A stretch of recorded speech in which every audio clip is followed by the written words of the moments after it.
Krystle and I survived bacterial meningitis at age 19. Leaving high school, I knew what I wanted to do, and I wanted to be involved in public service and government and in politics. And so going to the University of New Orleans as a 17-year-old, I was just interested in experiencing New Orleans, but also doing the best that I could to move on to that next phase. I was a junior in college, excited to start my first day of the spring semester. I woke up with something just not feeling quite right and a slight headache. 3 or 4 hours into the day, I found it difficult to walk.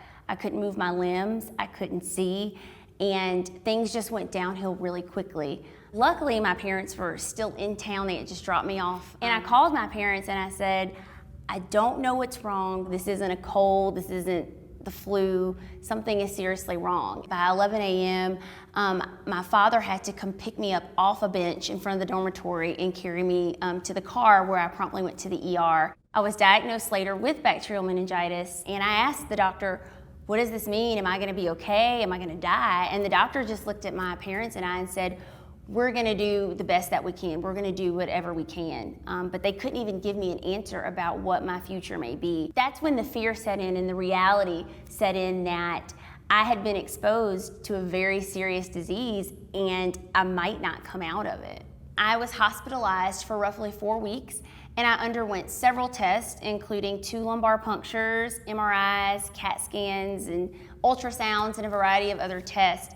And those tests were what determined that I was having complications with some of my organs, my gallbladder, my liver, and some spleen complications as well. I also suffered some hearing loss. Prior to my experience with meningitis, I had heard of meningitis, but I had never made the connection with meningitis being something that could happen to me or have the effects that it could to me. I'm deathly afraid of needles and don't like pain. And so my parents, who were both school teachers and very on the up and up about being prepared for college, took me to the doctor to get my shots for college, and I got the recommended shots, and I just didn't want any more needles. I didn't want to be stuck. So I convinced my parents that I didn't need a meningitis shot. I didn't need any more shots. I'm not gonna get meningitis. It's just something that you hear about that other people get. So I urge everyone to get vaccinated and to learn about the symptoms of meningitis so you don't necessarily make that bad decision like I did. Get educated and get vaccinated.